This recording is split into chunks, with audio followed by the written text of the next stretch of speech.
Alright then, hello everyone, and welcome to the opening round of Season 4 of TRR's Assetto Corsa Competizione GT Sprint Series.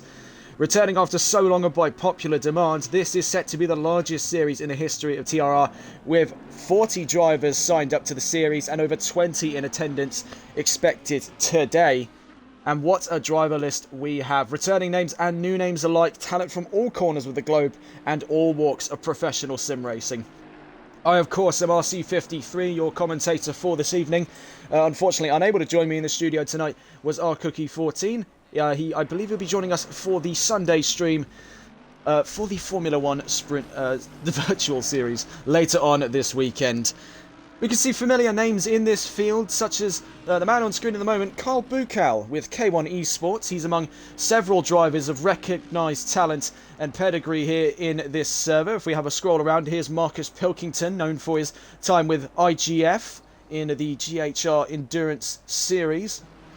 Here's Kai Tisdale, known in-game as Kai Yo. Kai Tisdale, of course, two-time champion in the TRR GT Sprint Series, Season 1 and 2, behind the wheel of the number 39 BMW M4. If we have a little bit of a look around here, here's Ben Price with Tempest Motorsport. He's in the number 12 BMW. And this is Andy Eaton here, formerly with CTR. Looking around as well, if we look across the grid, hopefully we can find him in time. Here is Ian Skeen, number 722, with AERT. Of course, several other esports teams involved in this series. And what a set piece it is for this event, as we'll stay on board with Skeen as he makes his way to turn 11. We're here at the heart of racing in the American West Coast, the Weathertech Laguna Seca Raceway, formerly the Mazda Weathertech Laguna Seca Raceway.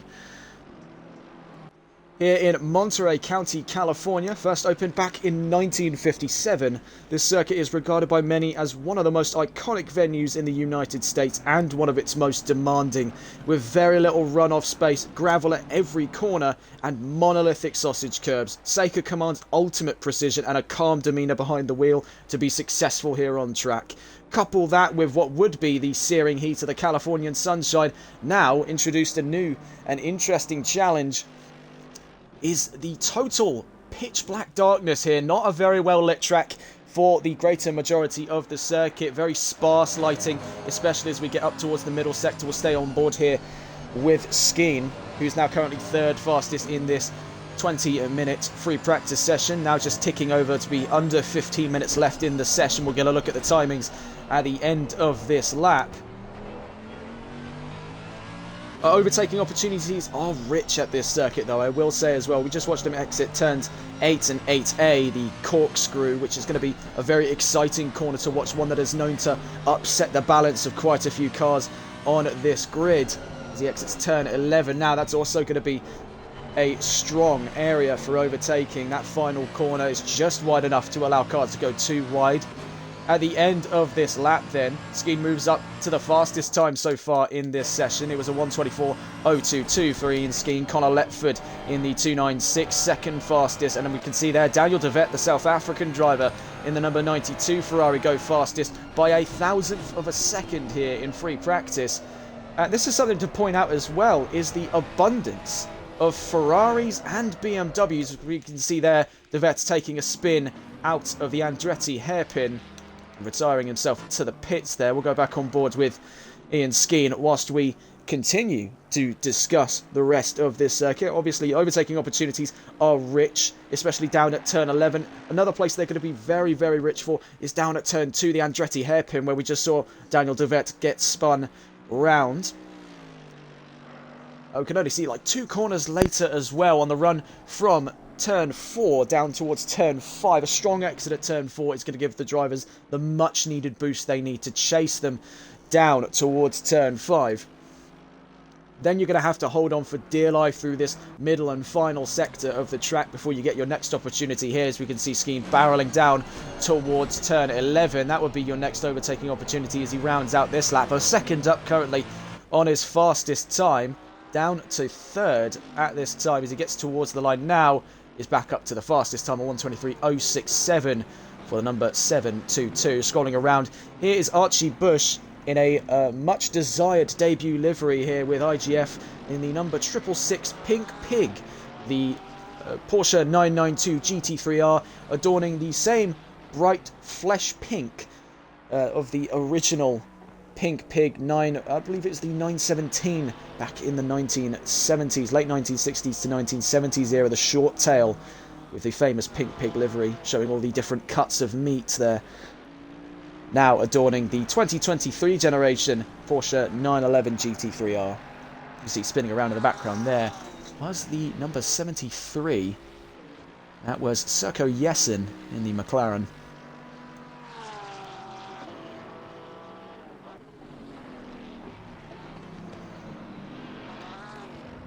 You can see exactly my point there demonstrated at turns 8 and 8A. The corkscrew is going to be a real tricky corner for a lot of the drivers using mid and rear engine. We can see actually levitating out of the corkscrew there was Serco Jessen, the German driver behind the wheel of the 73. The McLaren getting around just nice and tidy there. Very little trouble in the way of things. And this is Dylan Herbert in the mid-engined Lamborghini. Makes his way out of the pits in the number 90 on the run down towards the exit of the pit lane. You can see it's a very narrow pit lane. You can see with the width of that Lamborghini, not a lot of wiggle room left or right. You don't want to overcook it on the run out of the pit lane. You can see letting by the number 90. A bit of interference there on the microphone. Looking at the timings now that we've had a much wider variety of drivers set their times, we have Ian Skeen maintaining the fastest time of the session at 1:23.020 for the time being. We have Kai Tisdale in second place, only 8 thousandths of a second away. Adam Saunders is third fastest in the session with Tempest Motorsport. Fourth fastest is Andy Jones. Connor Letford is fifth fastest. He's 8 tenths away from the fastest time of the session. Kyle Buchau with K1 is sixth fastest, ahead of Daniel Devet down in seventh. Dennis Kuhleman and Ben Price make up 8th and 9th in this session, with Andy Eaton rounding out the top 10. We can see there, just cutting away from it towards turn 11, was Price taking a bit of a spin there over turn 10.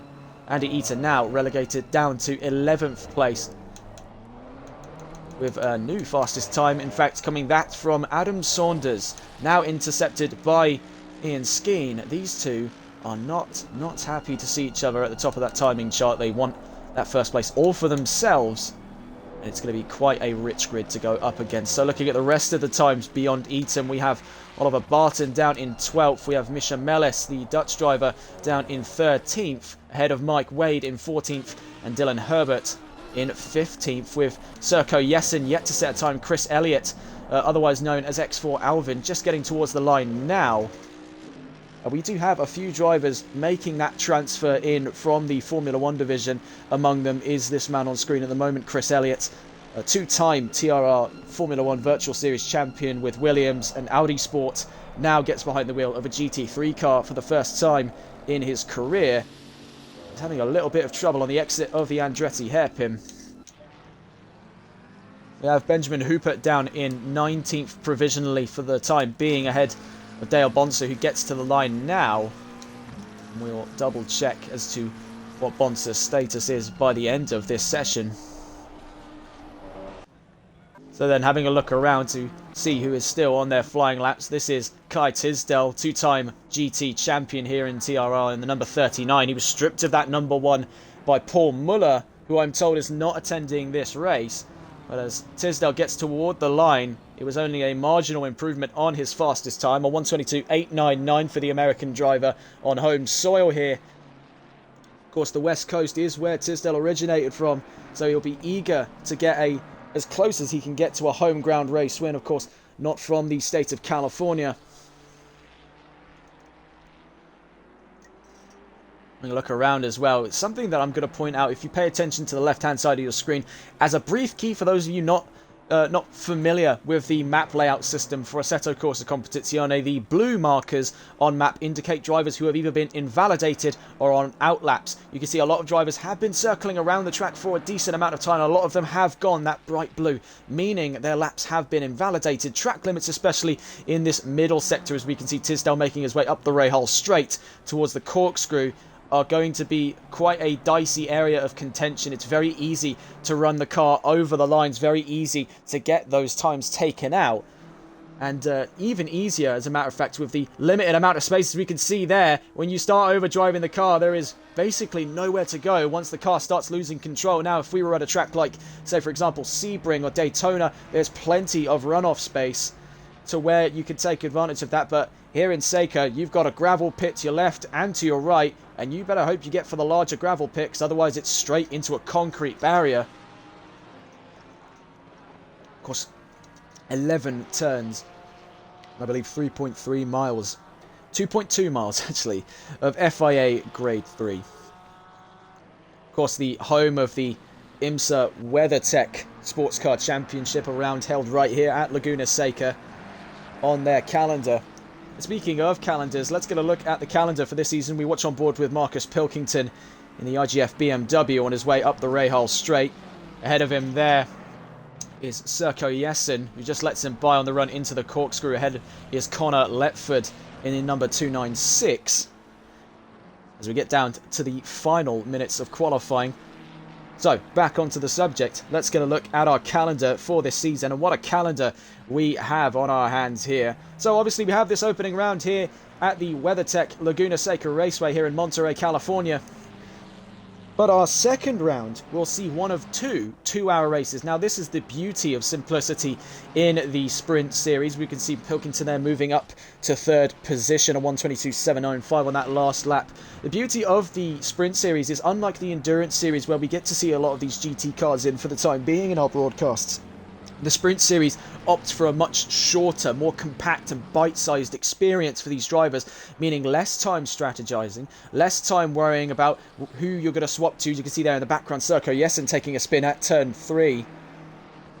Less time strategizing about team synergy and which driver can do the best stint. There are no driver swaps in this series. It is a single car for every person, single driver per car. Is the more important aspect of that. And yes, there is a mandated pit stop over the course of this race, but it's open strategy. So for these shorter races, which I'll get onto, we'll definitely see the emergence of a stop and drop strategy. Now, we haven't seen a strategy like that since, I believe, Season 2, all the way back in the early months of 2023. So a very interesting predicament indeed. And for Pilkington, he's had quite a lengthy campaign with BMW, which was the dominant manufacturer back in Season 2. That title was replaced by Ferrari, Porsche and McLaren as we headed into Season 3. The case is now whether or not BMW can reclaim that throne and become the dominant manufacturer of the series. We'll see as Pilkington gets to the line, but according to his telemetry, only 2.7 seconds down, with 1:25.550 for the Brit. Only lands him third position so far. We get a look at the timings again as we now finally get on to the calendar. You take a look at the left-hand side of your screen there for active timings. So, the second round is one of two-hour races. The first one being at Bathurst. That makes up round 2 of the season. Round 3 takes us to the United Kingdom for the home race of many drivers in this series, many British drivers involved in the sprint series, and this will be the one to win. Donington Park makes up round 3. Round 4 takes us to the land of the rising sun for the 1 hour of Suzuka. And then we return back to Europe for round 5 with a 1 hour of Zolder.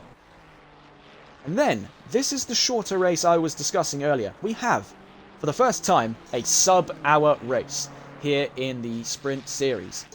Now, unlike the GT4 races, which were around 45 to 30 minutes, this is the first time we'll see GT3 cars race for under an hour. A 45-minute race scheduled for round 6 at Barcelona. Then, totally juxtaposed with round 7, as we have our second 2-hour race of the season at the Nürburgring for round 7. Round 8 takes us to Imola for 1 hour. Round 9 back to the United States for Watkins Glen. Rounding out the championship with the finale round brings us back to continental Europe to the 1 hour of the Hungaroring at the season's end.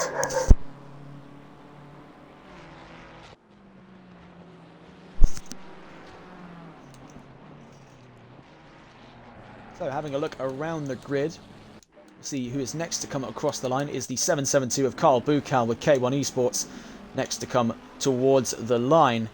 Currently down in 11th position, 1.3 seconds off of the fastest time in practice. Buchal gets toward the line there. If we go back on board with him, maintains that 11th position. Last lap was a 1:24.861, which is not enough to see him rise positions outside of that top 10. This is Chris Elliott down in 23rd, the Brit for the first time in GT, making his way round the Andretti hairpin. In an older generation Mercedes AMG, a very interesting choice indeed. I don't know if the other driver I was hoping to discuss was in this lobby, but one of our sign-ups for this series was a man by the name of Jacob Althaus, and most interestingly, he was using a Nissan GTR. But sadly, I don't see him on the entry list here in Laguna Seca. So this is the view from João Vieira, the number 777, the Portuguese driver there, being hassled for position by an infuriated Pilkington as he makes his way down towards the line. He's 22nd on the grid with 1.5 minutes left to go in free practice. Vieira there moving to the outside to let Pilkington by. This is something I want to discuss over the course of this season, is that beyond BMW having a prevalent appearance in this series, we can see Kai Tisdale and Marcus Pilkington, veterans of the M4 platform, are up in that top 5. We can also see further down the order is Ben Price and Andy Eaton down in 16th and 17th. I want to point out the oversaturation, as it almost is, of Ferraris. The 296 is an incredibly agile machine, the successor to the 488 and by consequence the 458. The 296 has the same V6 turbocharged engine out of the Ferrari 499P prototype race car, the same one that won the centenary running of the 24 Hours of Le Mans. It's a thoroughbred Italian racing machine from the iconic prancing horse. The 296 currently sort of flexing its muscles here in Seca with a 1:22.635 to beat Adam Saunders with Tempest Motorsport, currently the fastest in Laguna Seca. Down towards the line then, this is the next driver who could potentially challenge for that position as Marcus Pilkington gets toward the line. Was it enough for the Brit to change positions there at the top of the charts? And this is, I do apologise for the poor navigation of these menus. Unfortunately, they don't let you filter through normally. And that's the end of free practice, so it was not enough for Pilkington to get towards that front row. He's just behind their third fastest at the end of this session. You can see there's your full timing chart. Adam Saunders with the fastest time of this session. Ian Skeen second, Pilkington third, Tisdale fourth. And unfortunately, due to the way that it was scheduled, I do not know who this is here, sadly, in the number 56. I'll have to get round to you. And I do apologise, the menus have really thrown you under the bus.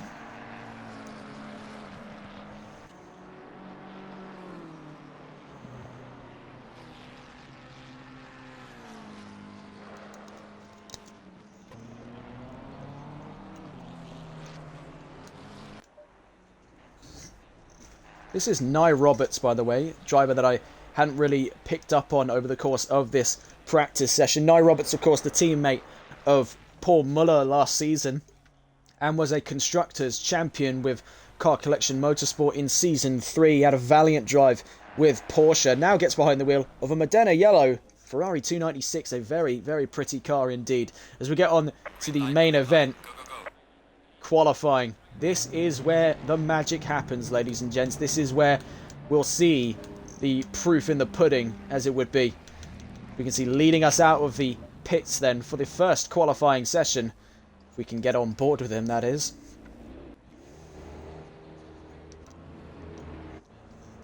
I do apologise for that. Very poor navigation stuff from the ACC menu system, of course. Wish we were on PC when it would be a lot more streamlined. But then, nonetheless, leading us out of the pit lane for the first time here in qualifying for the first round of the season is Kai Tisdale, hunting down another championship after being denied one last season. The fierce competition that went on between Ian Skeen and Paul Muller left the American out of the picture for a fight of the championship. One that he had already fought tooth and nail to claim in Season 1 and 2. And fun fact as well, this is the first time that Tisdale has gotten back behind the wheel of the M4 since the end of Season 2 of the ACC Sprint Series. He had a brief campaign alongside Marcus Pilkington in RPM under the titled TRR Motorsport team before it became IGF, of which Tisdale is now a reserve and associate for. This is his first time, though, in mainline competition back behind the wheel of this ferocious Bavarian beast. The BMW M4 GT3 was an absolute staple of Season 2. Fell by the wayside with the New Balance patches that came around in Season 3. But we'll see where it can land here in Season 4 in some of the biggest attendance records we've ever seen in TRR. He's followed very closely down towards the Andretti hairpin for the first flying lap of qualifying by Dylan Herbert in the number 90 Lamborghini Huracan. Round the Andretti hairpin he goes. We'll actually get a full run through of the track alongside Tisdale, or at least we would. You can see there heading into the gravel. So let's see if we can catch on board with who is now effectively leading us around our first qualifying lap of the session. This is Dylan Herbert in the number 90 as he makes his way toward turn 5, a very wide and off camber corner. Can cause a lot of understeer up towards turn 6 at the top of this hill now as we head onto the Rahal Straight. See lapped traffic there further up ahead. The 424 of Adam Saunders, who was fastest in practice, is further up the field from Herbert as he heads towards turn 8 now at the corkscrew. Takes it very nicely in that Lamborghini now towards turn 9, which can catch almost any driver out, especially with that exit there invalidated over turn 9 as he heads toward turn 10. It'll be another lap round for Dylan Herbert if he wants that time to set on the chart. So the next driver to set a valid qualifying time then will be in the number 555. This is Andy Jones in the Mercedes AMG. As he heads down toward the line, you can see the myriad of drivers that have gone blue there over the course of this last lap. Jones across the line then, a 123.930 to beat. Next to go across the line is the number 69 of Mike Wade. Following him was Marcus Pilkington. Pilkington goes on to provisional pole position, relegating Jones down to second there. Getting across the line next was Joao Vieira. And next to have got across the line was Dale Bonser in the number 18 McLaren 720S. Next across the line was, I believe there, the number 666 of Archie Bush. My sincerest apologies, ladies and gents. The menus have been an absolute nightmare to navigate today.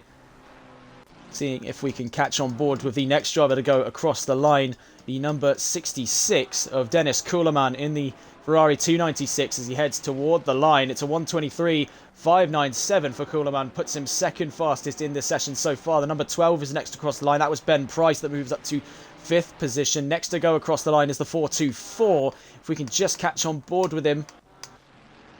And we just managed it in the nick of time there. Adam Saunders onto provisional pole, a 122.732. Next to go across the line is the number 555 of Andy Jones. Right behind him is the number 11 of Nye Roberts, who moves up to 6th. Jones up to 5th. The 722 next across the line. Ian Skeen up to 4th.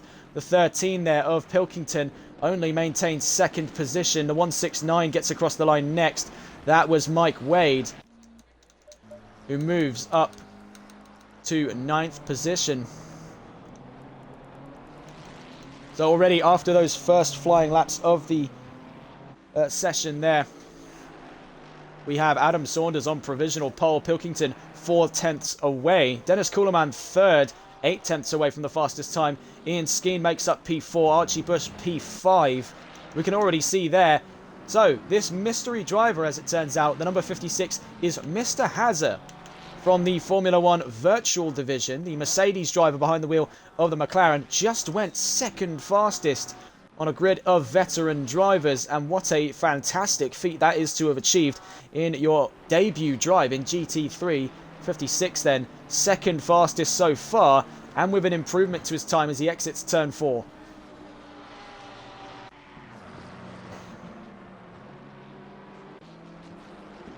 Mr. Hazard there chasing Andy Eaton ahead of him in the number 88 BMW on the run up towards turn 6.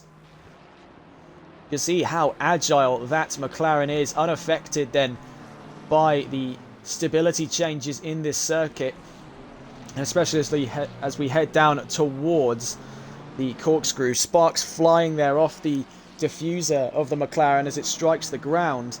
Down towards turn 9 we go. Sparks fly up into the face of Mr. Hazard there, and a little bit wide and untidy as we head through turn 10.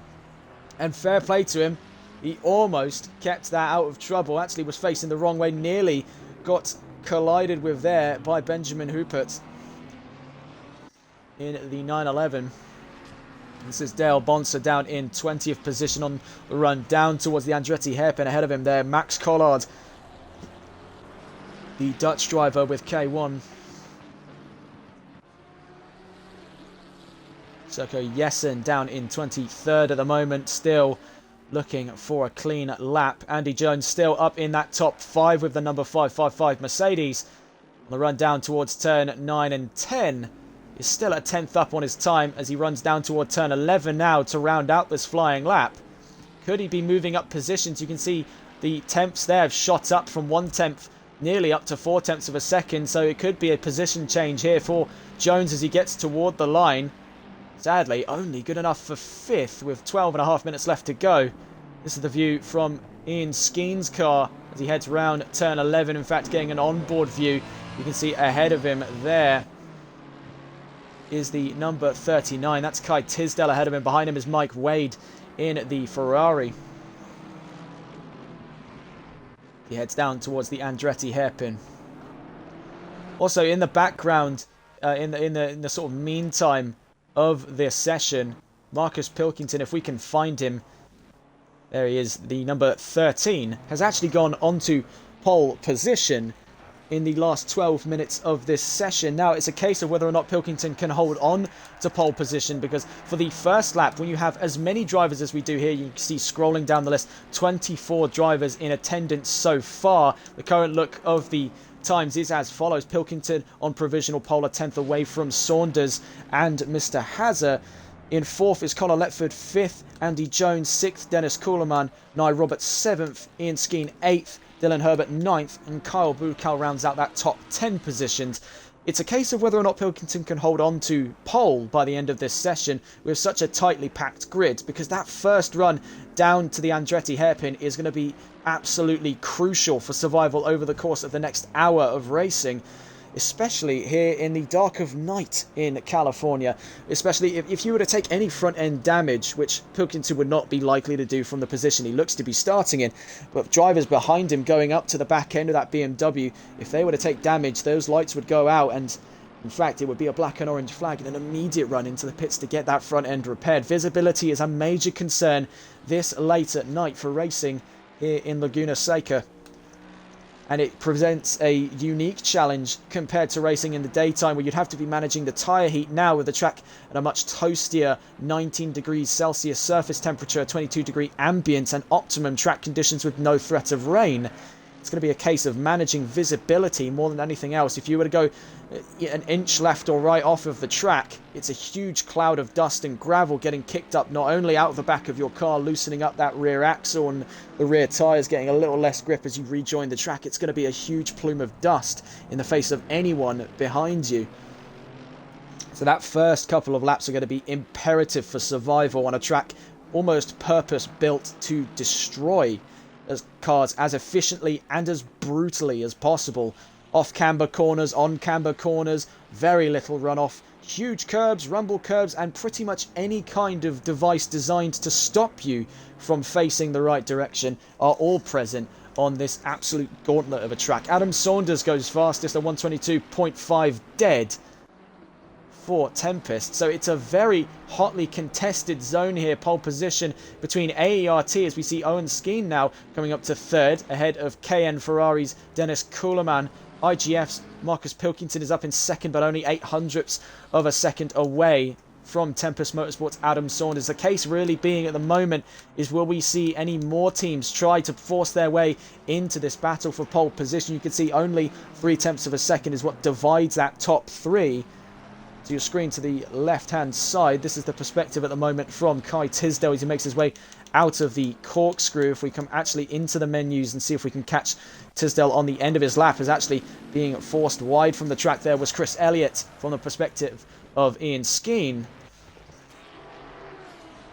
That's Joao Vieira getting across the line. Nye Roberts next to go across the line, and right behind him, in fact, was an invalidated Tisdale. So for Roberts, this could be a game changer here. He goes from 9th up to 4th. So the ex-Car Collection Motorsports driver now makes his way in this privateer Ferrari up towards that vital top 5 positions here in qualifying. 8.5 minutes left to go of this session. 10:11 p.m. local time here in Monterey County, California.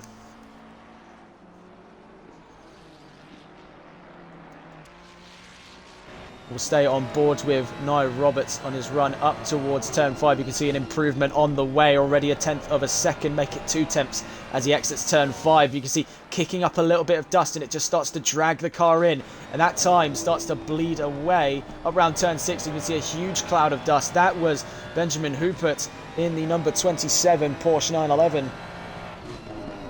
These huge clouds of dust can really throw a wrench in the works and sort of knock the confidence of drivers further down the field, because now you have an unknown threat that could all of a sudden re-emerge to the track.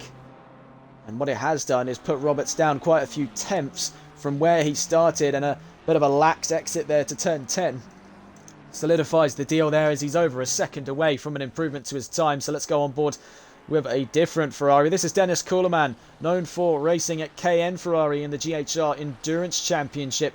Now gets behind the wheel of a privateer number 66. It's a green and red Ferrari, a bit of late Christmassy colours here for Kuhleman's car as he heads up towards turn 6, and then subsequently onto that Rahal straight at turn 7. Just under 7 minutes left to go, but invalidated for Kuhleman. This seems to be that prime corner where a lot of the invalidations seem to be happening, out of turn 6 and up towards turn 7. As we begin that middle sector of the track, seems to be where the greater majority of drivers are meeting their match. Next to go across the line is the number 12, Ben Price, down towards the line with BMW, and currently maintains that 13th position. Looking around the track as we exit turn 9 here, it is Andy Eaton, who's 5/10 down on his time. Having a look around on the paddock at the moment, there is Max Collard coming into the pits. I believe he may be, in fact, looking at an exit as soon as possible to get back out onto the track in the closing minutes there. Actually, as we've just caught with Roberts, a huge snap of oversteer on the exit of... what was that there? That was, I believe, turn 3 or 4. It looked like a lot of trouble there for Roberts in that mid-engine Ferrari. You can see Bush there disembarking the pits. Following him right behind is Mike Wade. This is the perspective of Joao Vieira, the Portuguese driver in the 777. A very pretty looking Ferrari. It's sort of white and yellow. It looks like maybe white and gold there on the 777. Joao being let through by Oliver Barton in the number 88. Or sorry, the number 57 Ferrari. My mistake there. So then, looking at the timings, it has been another shift in the power balance. Adam Saunders regains that pole position, a 122.277. Marcus Pilkington now 3/10 away as he exits the Andretti hairpin with 5 minutes left to go of this session. Ian Skeen holds on to 3rd position. He himself is half a second off of the fastest time of this session. Nye Roberts holds on to that controlling 4th position in the number 11 Ferrari. Dennis Kuhleman rounds out those top 5 positions with Ferrari then. Locking it out as a Ferrari 1, 4 and 5 with himself 5th in the number 66. He himself is only 7/10 of a second from the fastest time, and even more impressively only 200ths of a second from the next position up. We have Mr. Hazard then, the first of the McLarens on this board, is in 6th position. He himself is only 1,000th of a second from the next position up. He gets across the line and in fact moves up to 4th, so relegating Kuhleman outside of those top 5 positions. Whether or not he'll be able to fight that back by the end of the session is any man's guess. You can see now the competition really spicing up towards the end of this session. The drivers are starting to get adequate grip on the track now. They're starting to understand where the limits are on these vehicles. We can see a very clean line there up towards the corkscrew out of Connor Letford, who himself is down in 7th position. He's 8/10 of a second from the fastest time. A bit of a hairy line as he exits the corkscrew. Nonetheless, he's keeping it on track. But on an invalidated time, he'll have to see himself come around the track one more time. This is the view of Dylan Herbert from the pit lane at the moment. He himself 8/10 of a second from the fastest time. He's down in 8th ahead of Andy Jones, who is 9th position ahead of Ben Price. That rounds out our top 10 positions. Most peculiarly, down in 11th is a veteran of not only the BMW, but a veteran of this track, Kai Tisdale. Down in 11th, 1.3 seconds off the fastest time. And now the BMW is no slouch. We can see in the hands of drivers such as Price and Pilkington, they are capable of a top 10, even capable of a top 3 in the case of Pilkington. It's a case of whether or not Tisdale has been potentially sandbagging over the course of the session, or it's just not all lined up the way he'd hope it would. But coming towards the start-finish line, will it be a complete lap for Tisdale with 3 minutes on the clock here? Not much time left for the American to improve position, but he's absolutely done it, and he's done it in droves there, up to 4th position for the American driver on home soil. Guy Tisdale moves up into that crucial top 5 positions, I should add as well. So then looking at the rest of the grid, we have Archie Bush, who just got across the line to start another flying lap. He himself 1.4 seconds off the fastest time. He's down in 12th position, right up in the thick of it when the race gets going. He's absolutely going to want to get himself clear of these mid-road positions. He wants to get up towards that top 6, maybe top 7 by any means necessary. Carl Buchow with K1 Esports is under serious threat here from Oliver Barton. Down in 15th. They're only 2 tenths apart from one another, and that top 15 positions will be vital as they'll be within the closest chances of getting points in this opening round. Andy Eaton down in 16th, Benjamin Hoopert down in 17th. The South African driver Daniel de Vet down in 18th ahead of Misha Melis, the Dutch driver in the 22 there, just waiting to exit the pits. A bit of traffic chaos here on the exit of the pits. He's down in 19th position ahead of Mike Wade, who's right behind Bush, as we can see going around the corkscrew. But a very hairy exit for Wade there. May spell the end of his qualifying session. There was Dale Bonser and Nye Roberts going around. There was Benjamin Hoopert, who himself has had quite a rough day in that Porsche 911. Now, it's not for everyone. It is a very, very iffy platform. It is one that requires a firm hand at the wheel, and it is sort of like an old hound dog. You know, it'll be your friend until you push it, and it's going to push you right back, and it will hurt you. It is not an easy platform to control, that Porsche 911. We'll see in the final minutes then of qualifying. It is any man's game up in that top 5 at the moment. Still controlling pole position is Adam Saunders. And it looks like Pilkington may have thrown the towel in here.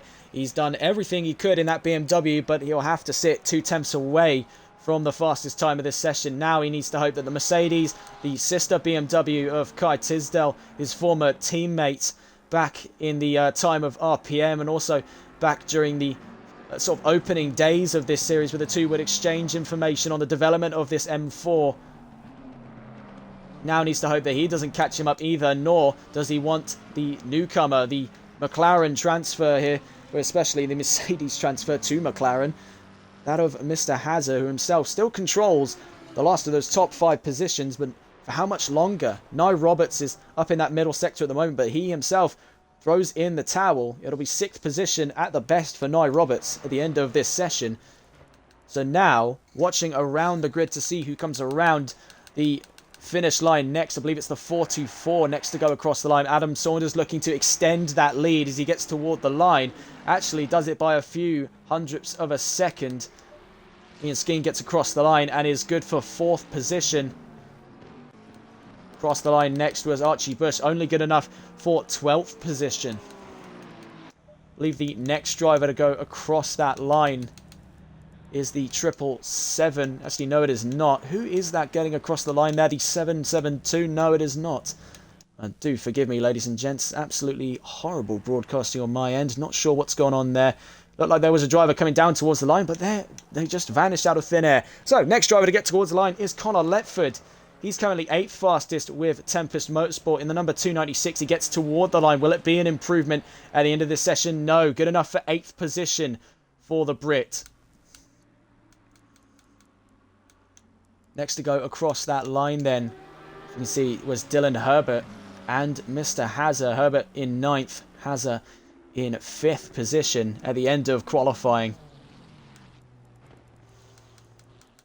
Next to go across the line, as it was going to be, was Serco Yesin, but he spins on the second to last corner. And that is a crushing end to his qualifying session for the German driver. He's down in 22nd position.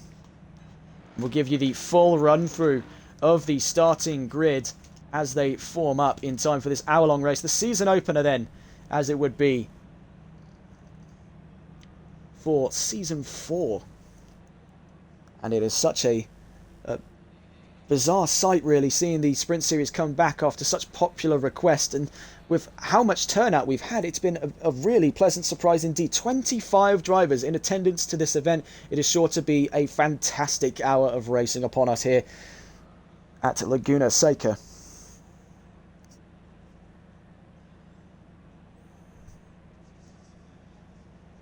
So then just waiting for the grids to appear, and we'll give you the full run through the qualifying order from 1st all the way down to 25th. So then, with 4 minutes to go before we see the drivers begin their formation lap, or perhaps I think it might be from the get-go, just going straight into racing. It's Adam Saunders on pole position. He'll start alongside Marcus Pilkington on that front row. Kai Tisdale in 3rd alongside Ian Skeen, makes up 3rd and 4th position. Mr. Hazard starts alongside Nye Roberts on that 3rd row. 4th row belonging to Dennis Kuhleman and Connor Letford. 5th row, Dylan Herbert and Andy Jones. Then down in 11th, we have Max Collard, who will start alongside Archie Bush. And they're down in 11th and 12th, the Ferrari against the Porsche on the run down to turn 1 and 2. Ben Price is against Carl Bukal there on the next row down in a 13th and 14th position. Down in 15th and 16th then is Oliver Barton and Andy Eaton. They're ahead of Ben Hoopert and Daniel DeVette, down in 17th and 18th. Misha Mellis and Mike Wade are 19th and 20th, ahead of Norbert Horvath and Serco Yesin in 21st and 22nd. Joao Vieira and Chris Elliott make up 23rd and 4th. Dale Bonser in 25th, provisionally last. So we'll wait just around 2.5 minutes before we get going in this session. Do bear with.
So then, as we wait with bated breath for the race start, it is a very closely packed lineup there. BMW in a much higher position they thought they'd be in at the start of this session. 2nd and 3rd highest in the session for Pilkington and Tisdale. Of course, that's much attributed to the fact that they are veterans of the M4 platform, having run multiple seasons behind the wheel of this machine. They know exactly what it takes to get the most out of this platform. But a peculiar sight indeed, where we were used to seeing in the season beforehand, perhaps Pilkington or Tisdale, or as a matter of fact, even Skeen or Muller on that front row. Now, a new name is added to that list. Tempest Motorsports' Adam Saunders on the front row.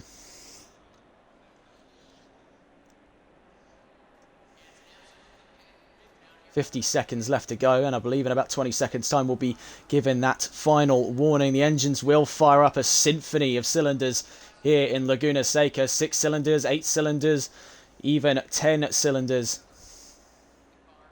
And it'll be a fantastic orchestra of sound in this opening round here at Seca. 30 seconds.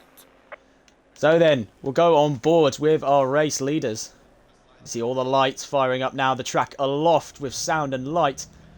We wait for those engines to fire up. Actually, quite a low burble out of the Ferrari. A very calm sound out of that V6. Unlike the grunt of the V8s of the AMGs behind it. We'll stay on board with Saunders as he will lead us around Laguna Seca. It is 10:03 PM local time.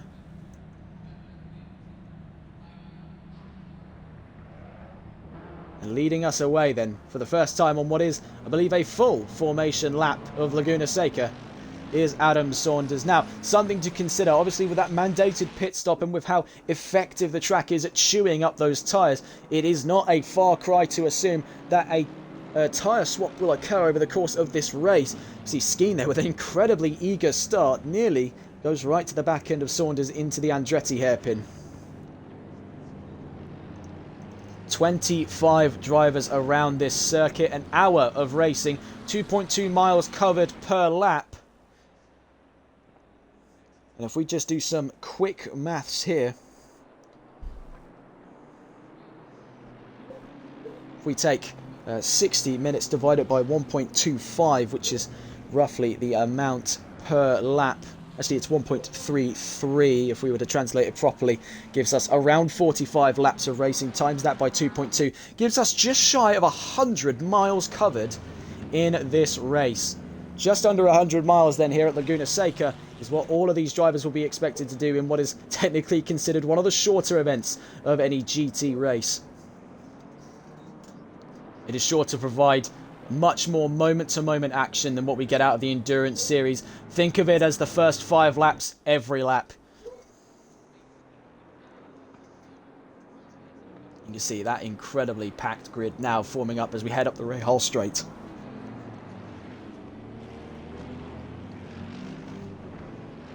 Saunders is going to be under a lot of pressure here. That turbocharged Ferrari is going to have to face off against 2 turbocharged BMWs.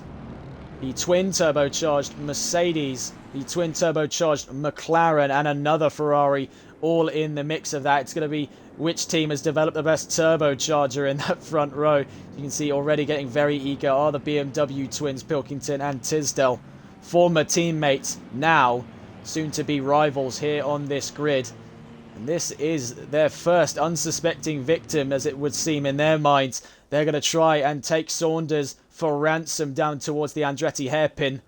But Saunders will have that inside line from where he starts on this opening grid. You can see we all now go to that 2 wide staggered formation as we come round turn 11.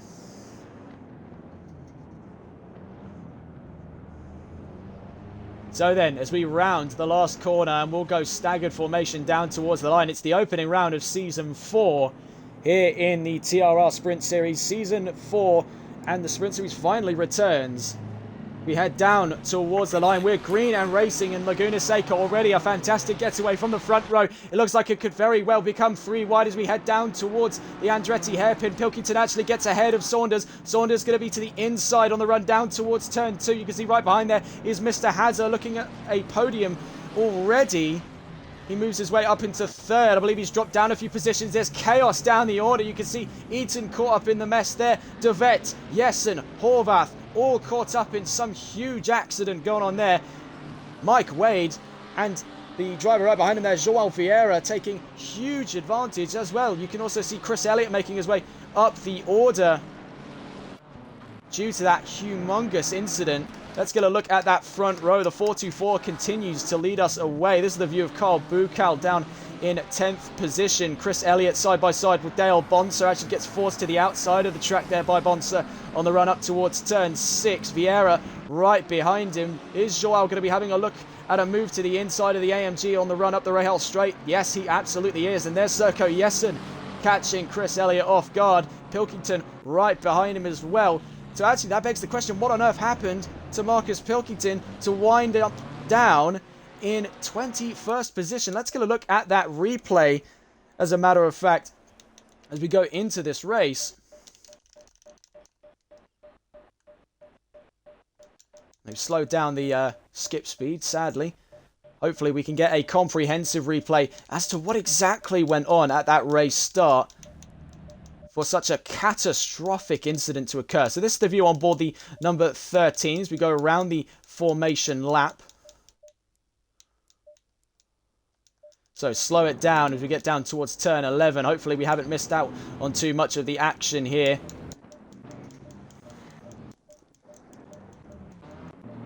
So then, this is the race start as seen by Marcus Pilkington on the run down towards turn 1 and 2. The lights go green, the green flags are waved, and we're racing 25 cars on the grid. You can see already a strong start from Pilkington. As a matter of fact, manages to out-drag the 424 on the run down towards the Andretti hairpin as he makes his way round. He actually gets nicked there across the back end by Mr. Hazard. Ends up in the fray of it. You can see spinning off in the background there was Andy Eaton, and there's Andy Jones in the 555 and the 88. So those were unrelated cases in that opening lap, but a chaotic start nonetheless for Marcus Pilkington, who was absolutely looking to have a go at the race lead. Now finds himself down battling for the last of those top 10 positions. In fact, he's in P5, currently up against the likes of Andy Jones, Mike Wade and Dale Bonser. Unless our results have glitched out perhaps a little bit there. So let's go back on board with the race leader, Adam Saunders, now with a 1.2 second gap to Kai Tisdale. Ian Skeen right behind Tisdale, only 7/10 away. Seeing if we can find a look at some of the battles going on further down the grid. This is the view from on board Archie Bush's car. He's down in P8. Ahead of him, Dennis Coleman. Behind him, Connor Letford. 0.3 of a second between Coleman and Bush. You can see right up the field there is Nye Roberts on the run up to turn 5. I think the two Ferraris may be looking to have a go at a move here at turn 5. Coleman tried to go around the outside of Roberts. You can see still looking for a gap wherever it may be. As he heads up towards turn 6, we'll actually go on board with Bush in the number 666 on the run down towards the corkscrew. You can see he's got fantastic acceleration in that Porsche to get right to the back end of the two Ferraris, but in fact his brakes let him down there and he went right into the side of Nye Roberts. He's into the pits. Bush already running into serious trouble on those opening laps. What on earth had to have happened there to the Pink Pig? I think the brakes completely gave way in those opening laps.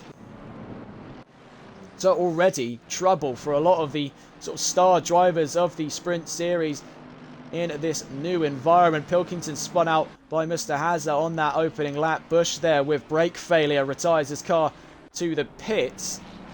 The only driver then still holding on is that of Ian Skeen and Kai Tisdale, who are up in 2nd and 3rd position respectively on the run down towards turn 4. It's still a 1.1 second gap they need to make up if they need to catch Saunders in due time. Of course, they have 55 minutes to do so. And this is the view on board Tisdale's car on the run up towards turn 6 at the Rahal Straight. We've actually got an incident down at the order there, the 92. That is Daniel DeVette. He's taken a trip into the gravel. He's going to drop a few positions before he rejoins the track. He joins behind Mike Wade and ahead of Serko Jessen. So already a chaotic start here in Laguna Seca. This is the view on board Connor Letford's car. He's got Dylan Herbert right to the rear end of his Ferrari as we head round turn 9 towards turn 10. Ahead of him is Dennis Coleman. We have a potential 3-car battle emerging on our hands here as we head towards turn 10. The Lamborghini right to the back end of the two Ferraris now. Towards turn 11 we go. Letford is going to be continuing that charge to Coleman, but all the while having to fend off Dylan Herbert in that Lamborghini.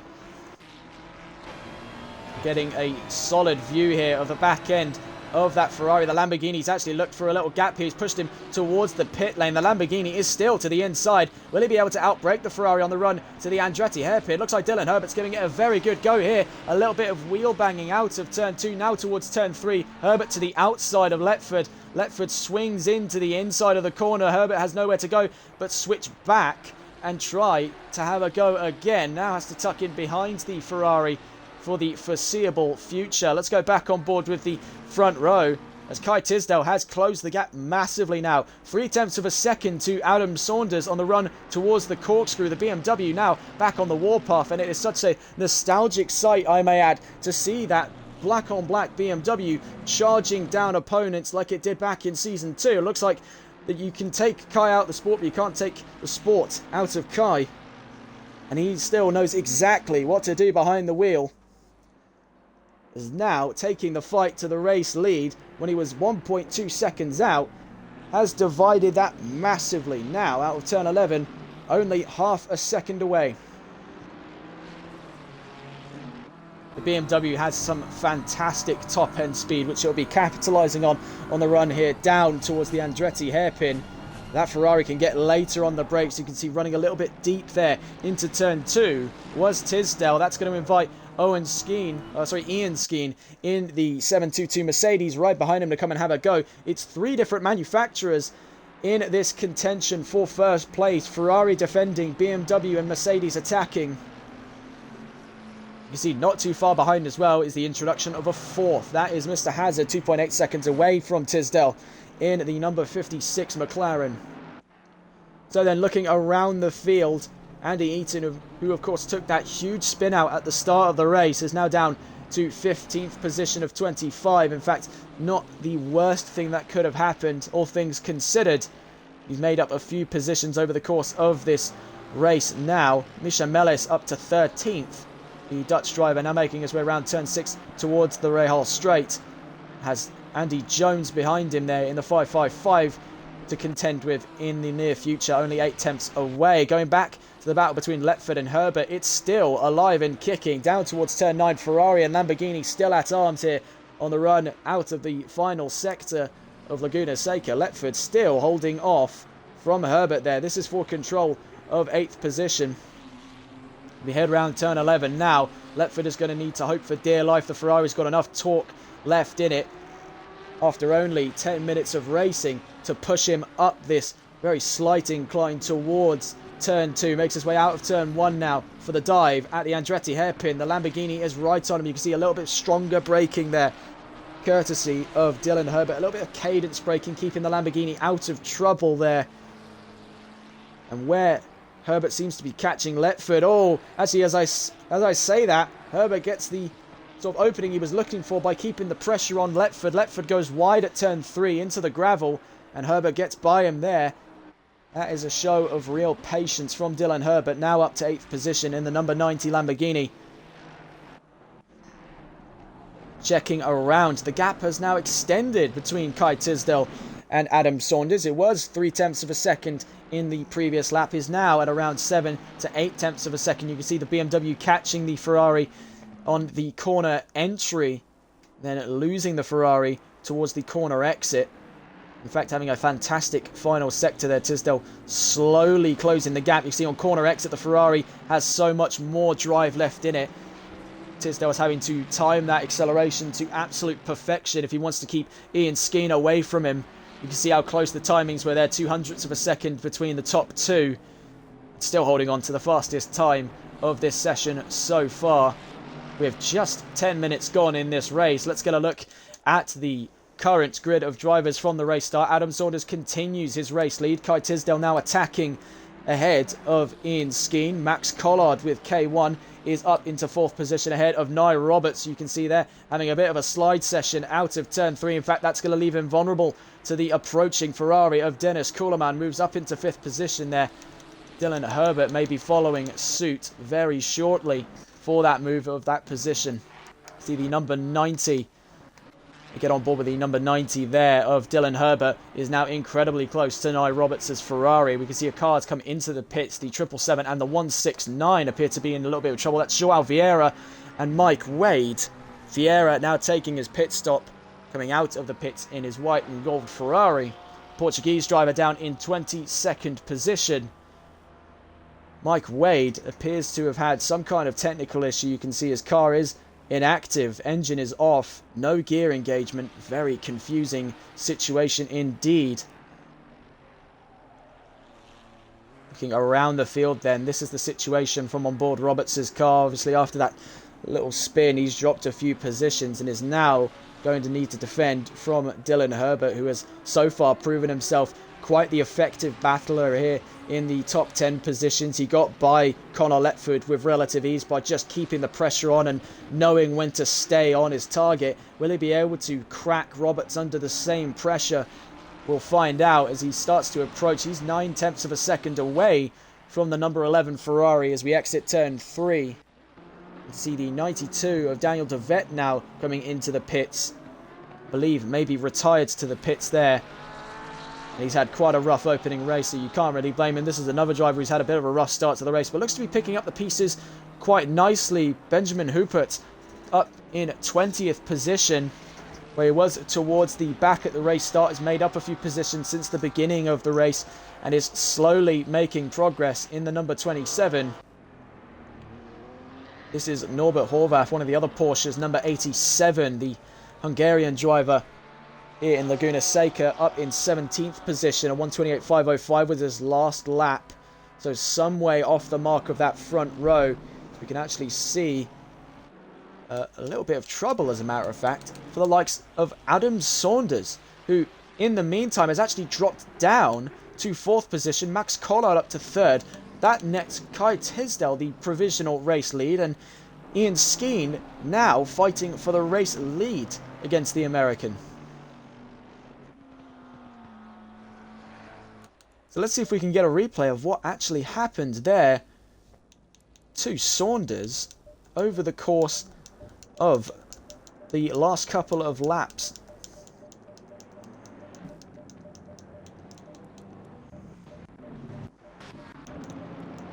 So do just bear with whilst we try to load up the replay of what on earth had happened over the course of the last couple of laps to the likes of the 424, unless our footage is corrupt here, which is not going to be ideal for any kind of investigative purposes whatsoever, or even for safekeeping. We're going to make a highlight reel at the end of this race to showcase all that of which happened over the course of the last hour of racing. Trying to figure out then the curious dilemma of what had gone on board the 424. Adam Saunders had been leading the session confidently over the course of the last couple of laps, and it seems to have fallen apart as he now finds himself down in 4th position. So let's see if we can find out precisely what had happened to the 424. He exits turn 9 here. You keep scrolling and see just exactly where it all went wrong for the 424. You see perfectly fine through the Andretti hairpin. Exits turn 3, fine. Now down towards turn 5, up towards turn 6. This is where the problems began. It was a rough exit to turn 6. In fact, sent him round the other way. And that corner is a killer. It is a deep recess to the inside line, and it can be real trouble if you don't take it dead on. And now that nets us with the new situation on board the race lead. Kai Tisdale then capitalising on the mistake of Saunders to take the race lead. 45 minutes left to go. We're a quarter of an hour into this first race, and already things have gotten very spicy indeed. 2 potential contenders for the race lead were taken out of the equation in the span of 15 minutes. Pilkington taken out on lap 1. As we saw there with Saunders taking himself out on the lap just before at lap 9. So then we'll keep an eye on this battle as it progresses. 4/10 of a second between Skeen and Tisdale on the run to turn 10 and 11. The Brit in the Mercedes versus the American in the BMW. German machinery. A transatlantic conflict here for P1. Opens itself up to just over half a second out of turn 11. So let's have a look around the field for any further battles. We can see it's getting rather bunched up down 4th and backwards here. This is lapped traffic. Joao Vieira caught up in the thick of it with Max Collard, the P3 car at the moment. The Dutch driver with K1, 2 seconds faster than Vieira.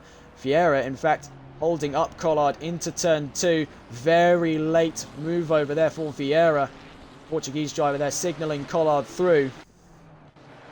So if we look further back from 4th, this is the view from the car in 5th position. You can see further up the road, that is Adam Saunders in 4th, the former race leader, now outside of those podium positions and potentially getting caught up in the battle soon enough. We can see Saunders showing his frustration, trying to get past Joao Vieira up towards turn 5. Actually nearly pushed Vieira to the outside of the track out of turn 5. Now, Nye Roberts is going to have to try and get by Vieira on the run up to turn 6. So lapped traffic already becoming a factor.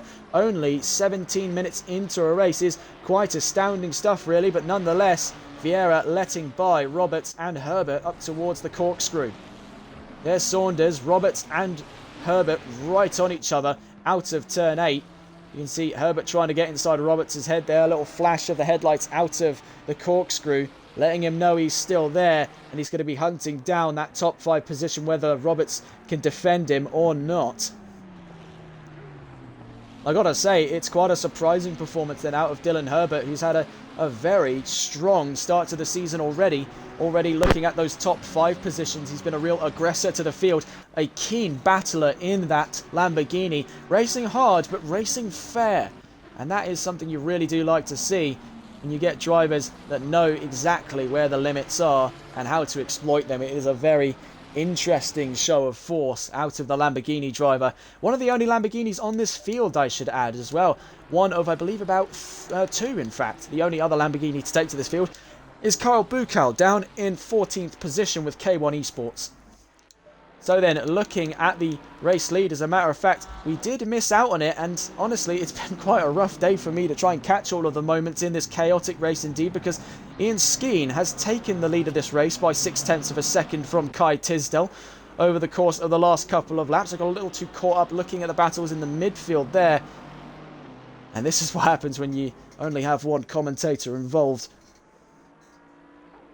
Now you can see Skeen and Tisdale running into the lapped traffic of Chris Elliott and Norbert Horvath. The number 64 and the number 87 out of turn 11. You can see Skeen signalling the 87 to move over. Horvath yet to have made a move. He's far enough away from the Mercedes and the BMW up in first and second to have made a move just yet. You can see them approaching incredibly quickly over that first turn, over the crest and into the Andretti hairpin. Looks like a little bit of trouble for the 169. That's Mike Wade off at turn 4 up the field there. You can see the white flags are showing slow car ahead. That provisional warning given to Skeen and Tisdale to keep an eye out. The 169 did take a spin there off of turn 4. But has kept it tidy now and is out of harm's way by the time these two arrive at the spot.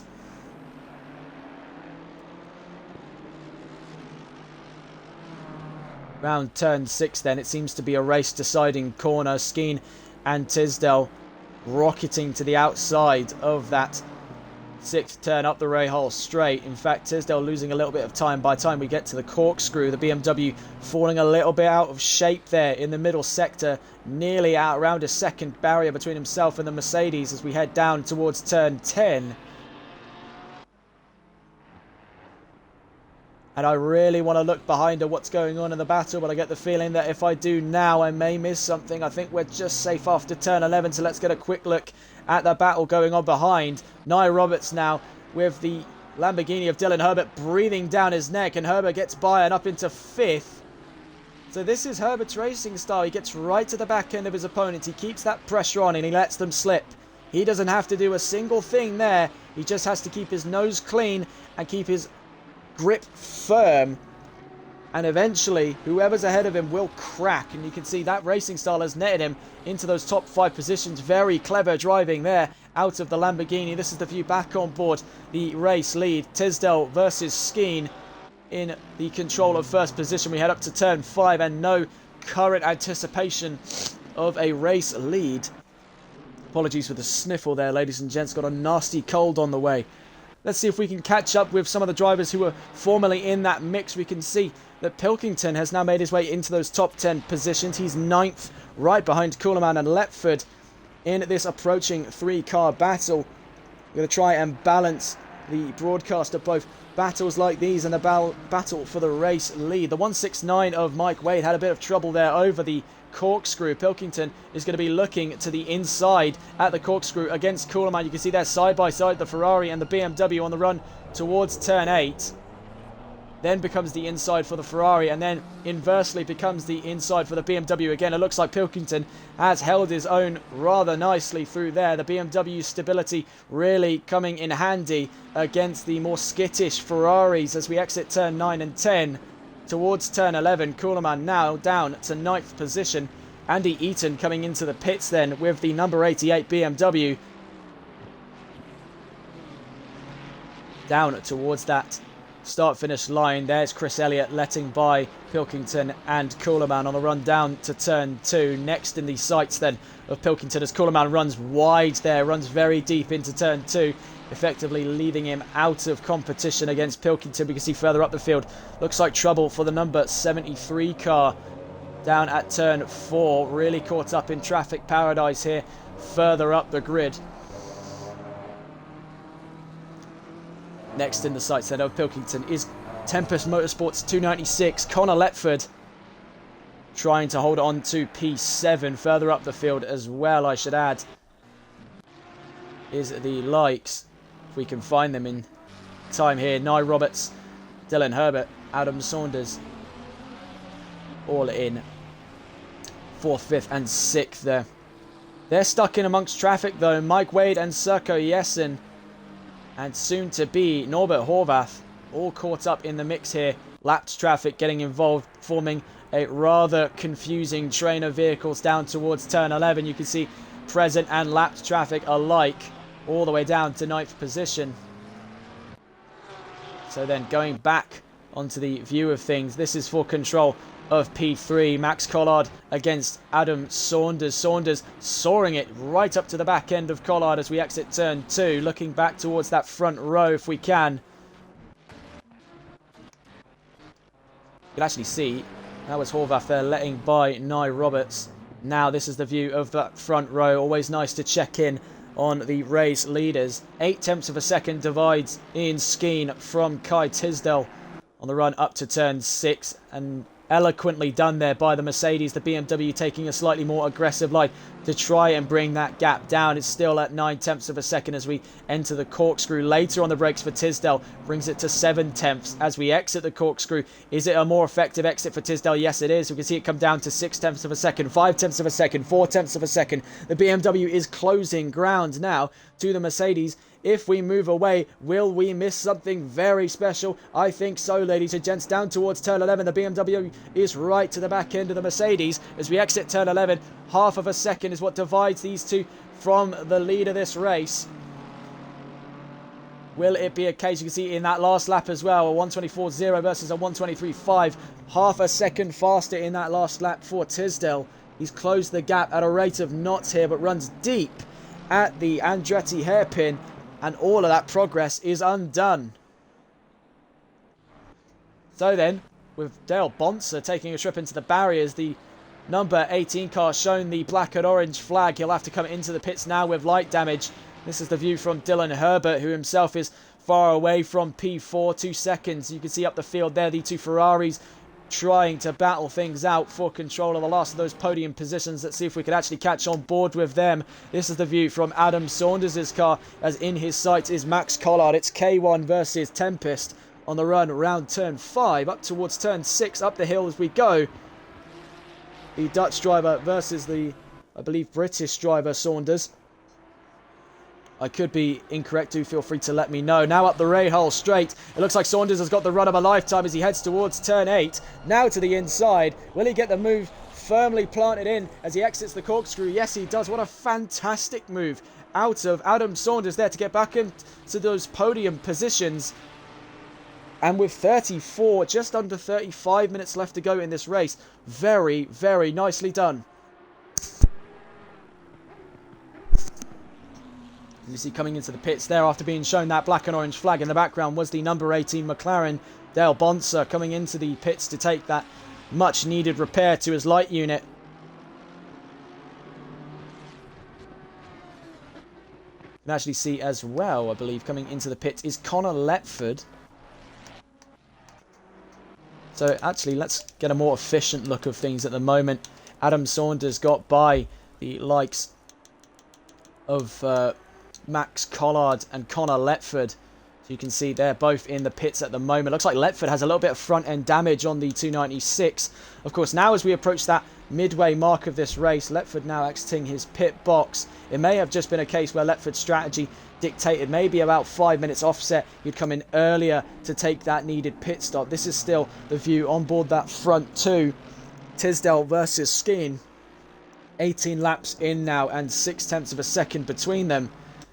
Looking further down the order, we have the emerging potential 3-car battle here for third position between Saunders, Herbert and Roberts. All of whom are within around equal distance of one another. It looks like trouble for Tisdale though. As we cut back to him, Tisdale takes a bit of a tumble out of turn 9. He's going to drop positions now. Exiting turn 10, Tisdale rejoins. It has dropped 2 positions. He's now down to the last of those top 5 positions. And closing on him fast is the number 13 of Marcus Pilkington. So these two reunited in an unlikely spot on track. 3.7 seconds between them. That was trouble there for Tisdale. It looks like what would have happened is out of turn 9, he lost stability on the 39 BMW and took a trip into the gravel, slingshotting himself at turn 10. And now he's really paid the price of that now. Ian Skeen even maintains that race lead. Saunders now getting the much needed break that he needs to continue his battle for the race lead. He's got 11.5 seconds to clear if he wants to catch Ian Skeen on track. But as it stands, Saunders has had a fantastic comeback drive after that early doors accident. 32.5 minutes left to go, and he's up to P2. Dylan Herbert, I should add, as well. If we were to take a look at our qualifying times over the course of this event, Dylan Herbert started this race all the way down in 9th position. He himself now is in 3rd position. So a fantastic drive from the Lamborghini. So you can see in the background there is now making his way to the pits. I believe joining him there looks like potentially, yes, Nye Roberts joins him in the pits as well. These two have been battling all race. Now we'll have to duke it out from the pit lane. So then, as we approach that halfway mark of the race, this is where we're going to see the majority of our pit stops get run and done here. Of course, 1 mandated pit stop per driver. So it is up to them whenever they want to take that pit stop and whatever they want to do with that pit stop. That pit stop, of course, has also invited Kai Tisdale back into the fray. Those 2 positions he lost out on are now his to reclaim. The American driver getting back up into the podium positions, but he's a far cry from the race lead. He's got 17.8 seconds between himself and Ian Skeen in that front row. So with the front pack split up, we can actually get a look at battles going on around the grid. This is Misha Meles versus Kyle Bukal. They're around a second between each other as they exit turn 10. The K1 driver versus the Dutch driver here on the run down to turn 11. And my notes apparently say that Kyle Bukal is the founder or owner of K1 Esports, the incredibly popular team we've seen in the world of GHR's Xbox Endurance Series, of which we are the official broadcasting partner of. They've had a fantastic run of things with 3 consecutive wins. You can see Bukal giving it the big in there into turn 2. What a fantastic lunge that was out of the American driver. Catches Melis completely off guard into the Andretti hairpin, absolutely slingshots that Lamborghini to the inside. It caught me off guard how well that was executed. Looking around as well, that gap that we previously saw was much closer between the cars further down the order, such as Connor Letford and Ben Price, is now a lot wider than expected. We can see down the order as well, the number 18 car having a bit of an off there. That's Dale Bonser in the number 18 McLaren. Very pretty livery indeed on board that McLaren 720S. McLaren have really struggled here in Laguna Seca, as it seems, with Ferrari and at the moment Mercedes having that dominant streak. This is the view of Kai Tisdale from the pit lane at the moment. He's gone for a stop and drop strategy. You can see now leaving the pits, the number 39 BMW. He's taken his mandated pit stop. Now the question comes into effect. What is the situation on board the front 3, as it were? We can see that top 3 now comprised of Ian Skeen, Adam Saunders and Marcus Pilkington. We can also see the further extended view of the top 5, Dennis Kuhleman and Andy Jones, all yet to have taken their mandated pit stops. We can see further down the order as well, Carl Bukal now makes his way to the pits. Misha Melis still yet to take a pit stop, and Chris Elliott yet to take a pit stop as well. This is the view from Kai Tisdale. He's down in 10th. Let's see if we can go back on board with him there. The ergonomics of ACC are absolutely god-awful sometimes, ladies and gents. I do apologise for any of the sort of jankier motion of trying to transfer between drivers. Honestly, I could go through an entire stream explaining to you just how poor it is made for us as broadcasters, but hey, that's neither here nor there. 28.5 minutes left to go in this session, and at the moment, Tisdale, who himself was an early doors race leader, and a surprise race leader at that, is down in 10th position. He'll be hoping for more positions, as we can see the first of those top 5 making their way to the pits, now being passed there by the lapped car of Bucal. This is Andy Jones, the 5th place car in the number 555, currently sitting in the pit lane. We'll wonder then, as we can see, this is the view of Ian Skeen as he exits turn 9 to turn 10 now. Will there be that consideration for the race leader of coming in and taking a pit stop? Yes, there is. So, the race leader making his way in. Will that motion be reciprocated by the cars further down the field? No, it will not. As Adam Saunders takes the race lead, he'll stay out on track. We can see further down the order, Mike Wade has been given a stop-go 30-second penalty in the 169 Ferrari. The question remains then, we can see Pilkington entering the pits. Will that motion be reciprocated by Kuhleman? Yes, it is. So the only driver of that top 5 to have not come into the pits and done something about their strategy is in fact Adam Saunders, the beginning race leader. So a late strategy predicted then for Saunders if he wants to regain the race lead and hold on to it. He does provisionally hold on to the race lead, but now has to try and offset. If we can actually find him in time, that would be lovely.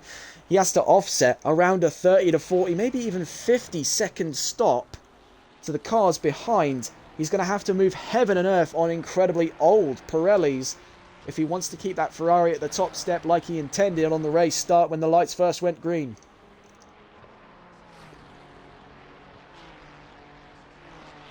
So then looking around the order, this is the view of some of the lapped cars being caught up in the mix of it.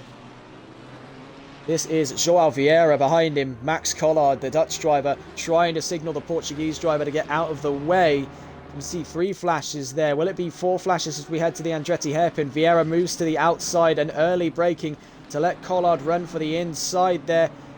Very narrow passing bracket there between those two. He tried to return to the racing line. In fact, now finds his way directly in the path there as he's being flashed by the number 39 of Kai Tisdale's BMW. Vieira swerves off there to keep himself out of trouble and to give Tisdale the move. The American now up to 7th place. Vieira down in 17th. Max Collard then, the Dutch driver, now next in the iron sights of Tisdale, but he's got other drivers on his mind here this late on in the race. 7/10 from him is Dylan Herbert, even not Dan. Dylan Herbert, who is up in 5th, and who I would personally vote as one of the drivers of the day. You can see there, that was trouble for, I believe that was Misha Melis that took a bit of a tumble down at the corkscrew. It's the view from Norbert Horvath's car as he heads around turn 4 on a lonely race. They're down in 14th position. Nye Roberts down in 9th position. In fact, looks to be getting lapped fairly soon by Saunders, who has still yet to take a pit stop. The 772 running into a spot of bother there. That is Kyle Bucal. He's waiting for the opportunity to rejoin the track. He hasn't got the opportunity yet. He has to wait for such an agonising length of time before he can get his Lamborghini back on track. And he's down in 13th position. So then, a lot of the battles are spreading out. We're approaching the sort of supposed dry period of most of these races. It doesn't matter how short you make them, you'll always run into that intermediary period where everyone is still trying to regroup, and will eventually, in about 24 minutes time, get some closer racing to take us to the checkered flag. Currently leading us in this pack of cars here down to 7th position. Currently from 4th is Ben Price with Tempest Motorsport, the number 12, leading us around the corkscrew in this pack of cars. You can see further up the field is Connor Letford and Ian Skeen. And we still wait to see what the situation is with Adam Saunders, the race leader, as he heads towards the corkscrew. In fact, we'll stay with Saunders as we see whether or not this is the fateful lap he chooses to pit. Still has quite the lengthy gap he needs to try and clear if he wants to keep himself out of the iron sights of any of the cars approaching from behind. We see now headed round turn 10. Will it be the time for Saunders? No, it will not. So it really leaves up to speculation what Saunders' strategy is if he wants to regain the race lead. At the moment, he holds on to it, but the question remains, for how much longer can he do that? Scrolling around the field then. Some of the lapped traffic in contention with one another there. As you can see in the foreground was Marcus Pilkington up in P8. These are two of the lapped cars in completely separate races of their own. Nonetheless, are going to give it a good go at racing against one another. The Dutch driver Misha Mellis versus Mike Wade. The 22 versus the 169. Looking around as well.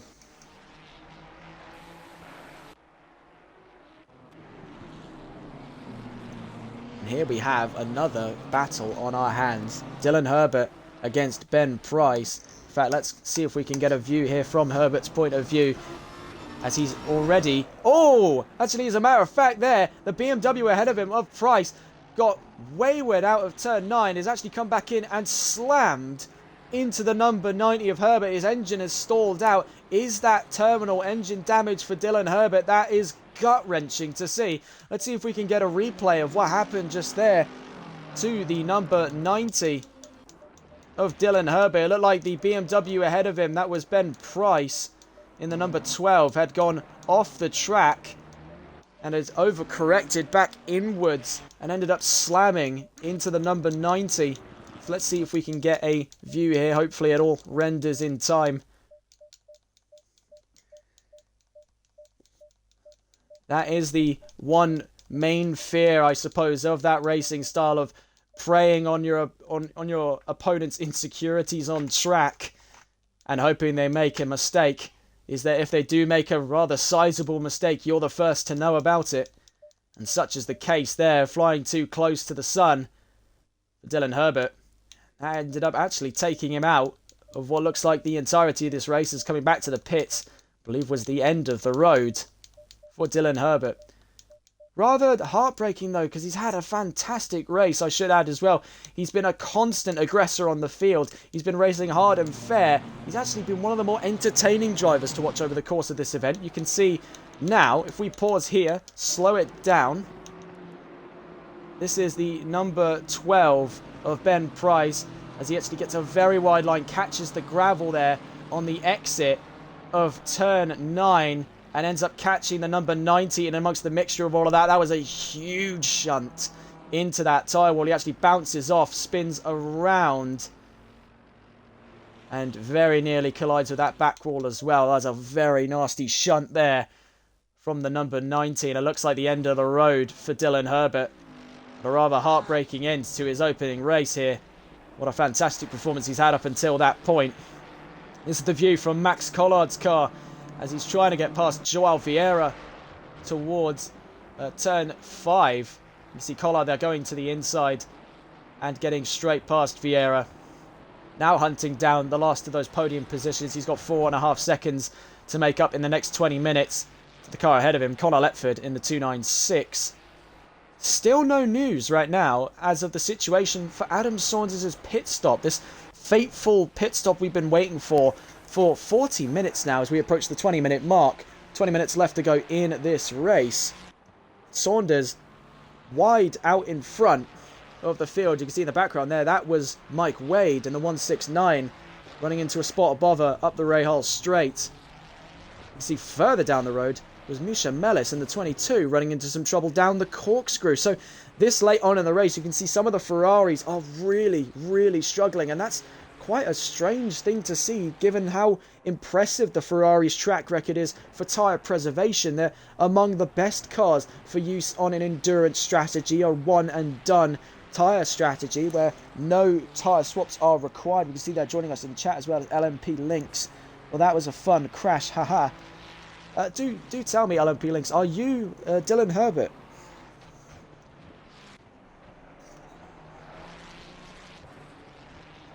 We see here with Saunders, he's going to go out for a 29th consecutive lap here with no pit stop. A very impressive feat, and I think this is really, if you need any better showcase of what the Ferrari is capable of on tyre strategy, look no further than Saunders' performance right here. He was run off the track by a mistake he made up at turn 6 on lap 9 of this race, and has gone 20 laps flat out to the front row here. This incredibly long strategy. You see their confirmation in chat. LMP Links is in fact Dylan Herbert. What a fantastic performance over the course of this race, but a huge shunt as well.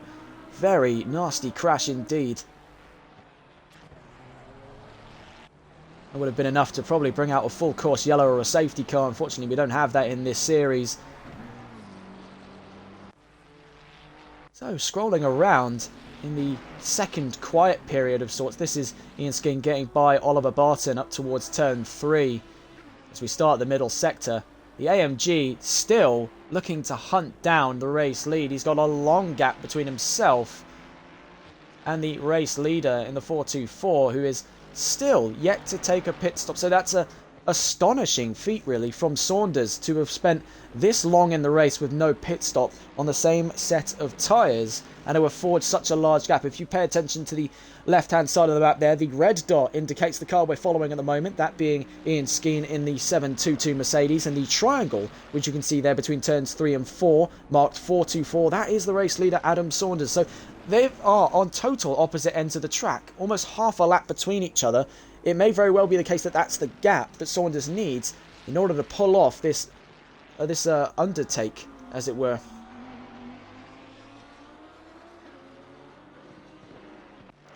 See, more trouble there, this time for the 13. I believe the number 13 there is Marcus Pilkington. I could be incorrect there. Yes, trouble for the 13 and for the 12. As a matter of fact, both BMWs in that Rahal straight.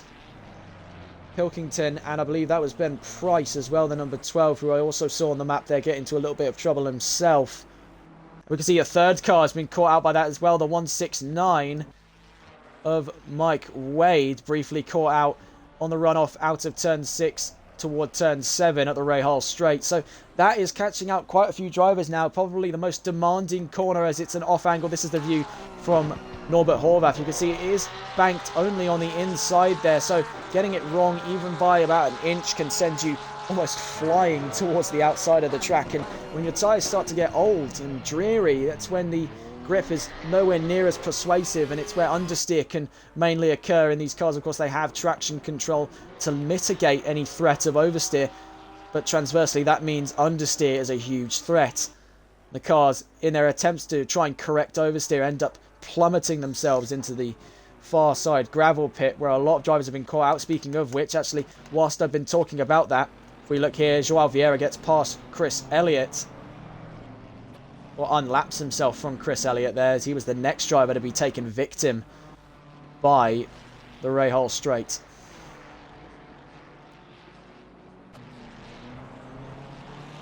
So then, with 15 minutes left to go, let's get a look at the current lineup of drivers from first all the way down to 19th, as we've lost 5 drivers over the course of this hour-long race. Adam Saunders continues to lead here, but he's yet to have taken a pit stop and is going to go 32 laps with no pit stop, an astonishing feat in the 424. Second place at the moment is Ian Skeen in the 722 with AERT. Third place is Tempest Motorsports' Connor Letford in the 296, ahead of K1's Max Collard in the 337 Ferrari 296. Kai Tisdale with the fastest lap rounds out that top 5 in the number 39, not too far away from Collard's Ferrari, as you can see just there in the background as we head towards turn 5.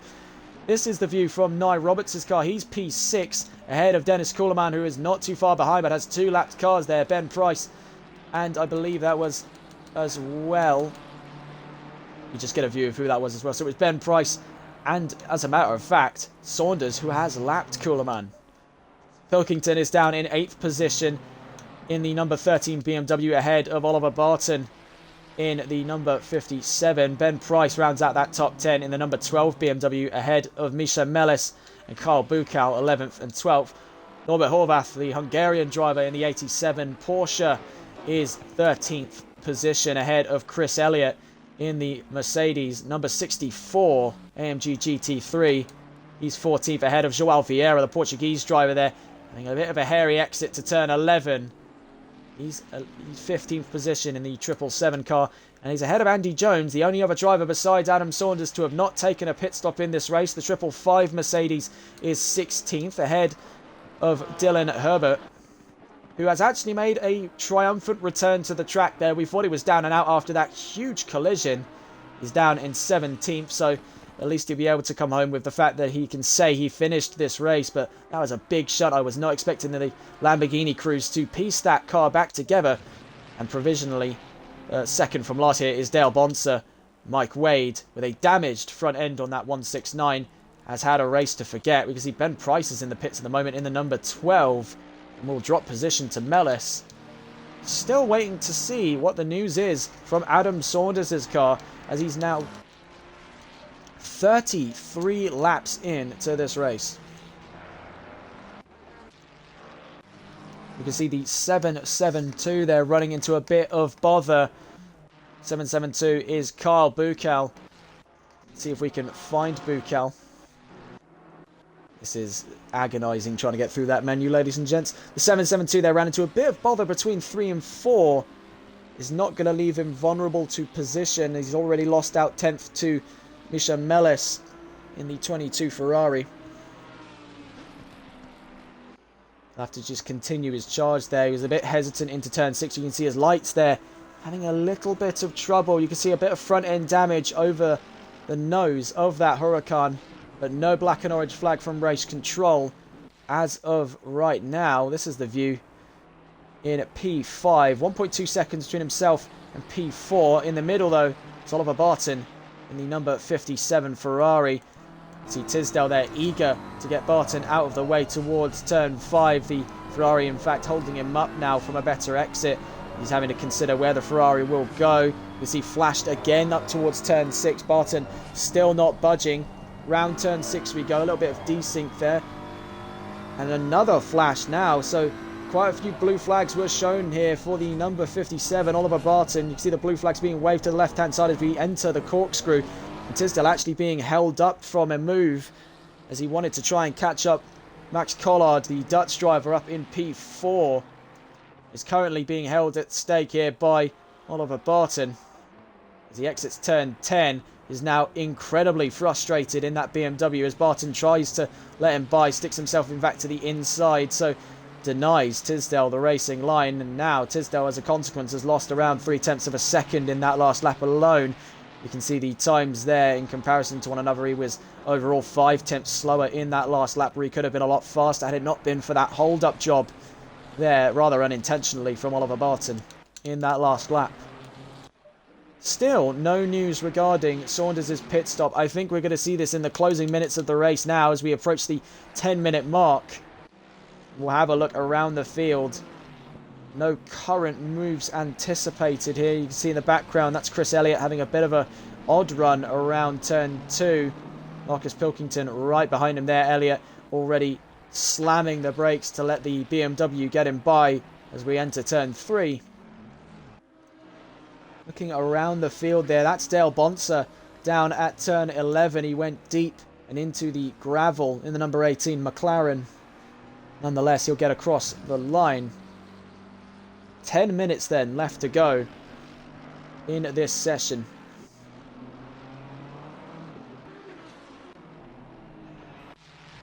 Still looking around here to find the next possible battle on grid here. And you can see here is where things are going to get interesting. These are some of the closest gaps we've seen for actual position.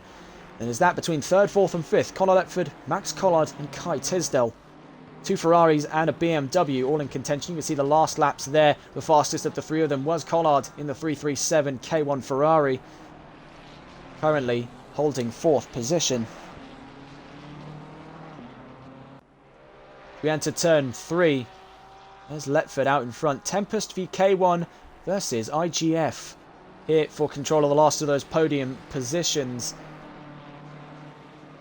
Tisdale, of course, is the reserve driver for the number 992 Porsche 911 in the GHR Endurance Series, of which there is another round tomorrow at 7 PM UTC, ladies and gents. The 4 hours of Bathurst, of which will be covered live here on TRR by myself. And there'll be live coverage of that tomorrow. That's sure to be a fantastic race as well. At the moment, our focus is right here in the now.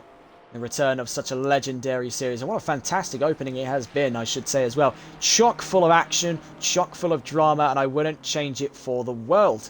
This is what people come to see. This is what people come to experience as well. These uber chaotic races where just about anything can happen. We can see at the moment returning names and new names clashing on track here. So in their debut to the sprint series, Max Collard and Connor Letford having a very good go of things against the two-time champion Kai Tisdale, who himself has had a mixed bag of a race, but still nonetheless holds on to a top 5 position, may even advance that to a top 4, maybe even a top 3 by the end of this race. Really, who knows? That is the beauty of these races, is their unpredictability. As we exit turn 3 then, the two Ferraris are neck and neck almost as we head to turn 4, 3/10 of a second.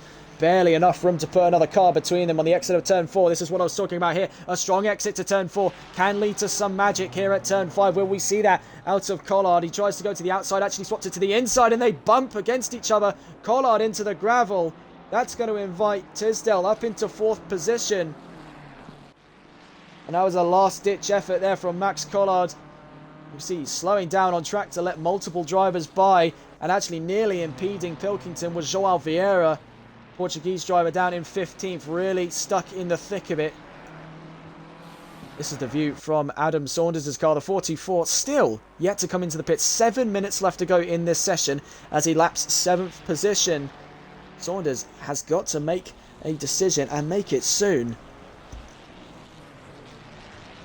He heads out of the corkscrew. Surely he'll be thinking of coming in on this lap. He exits turn 9. You can see the Ferrari is starting to sort of bend and struggle here under these longer corners. Out of turn 10 he goes, and there at long last, after such anticipation, Adam Saunders into the pits in the 424 Ferrari. Now it is double time. He actually makes a little bit of an impact against the wall there, but the double time is well and truly on for Ian Skeen in the 722. He's out on his own here. The nearest car to him is Dylan Herbert in the lapped number 90, down in 17th position. So he's got a comfortable control of P2. Now begins the process of hunting down the 424. Only a few corners now between himself and the race leader. But you can see the 424 is already moving.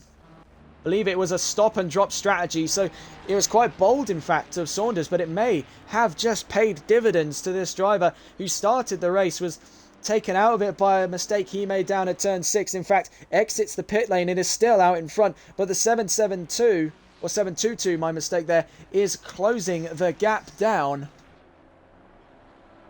The 772 of Carl Bukal in between them there.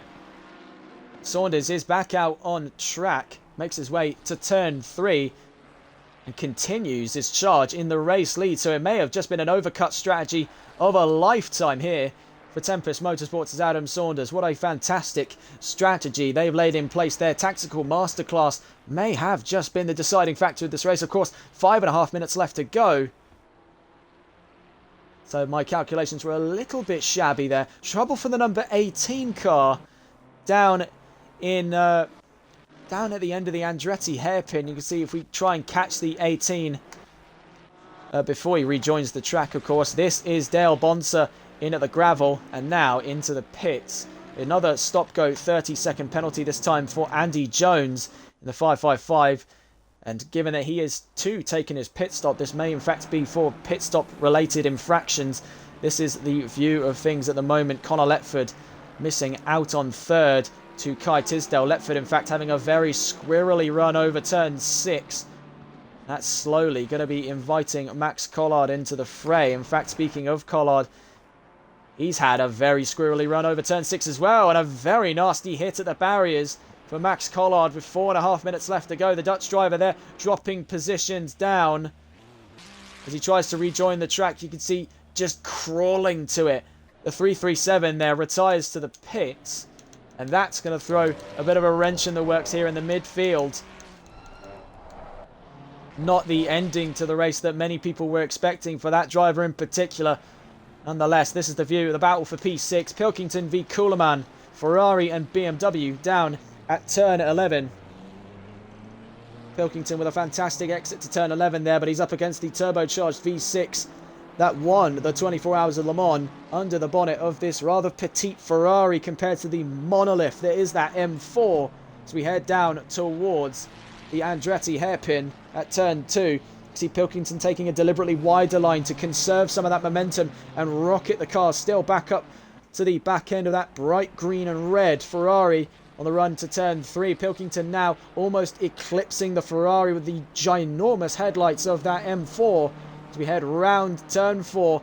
And a little bit of dust there kicked up in the face of the BMW has actually given Pilkington the much needed run that he needs. He's going to go to the inside at turn 5. You can see they're side by side on the exit of turn 5 now as they go uphill. It's Ferrari versus BMW. The Ferrari with more torque in that engine as he exits turn 5 now towards turn 6. Both of them getting it done rather nicely. Now round turn 7 and up the Rahal straight towards the corkscrew. It's an incredibly close battle here for control of the last of those top 6 positions. You can see further up the field is Nye Roberts in 5th. He's 5.4 seconds from these two as they continue to brawl in the closing minutes of this race.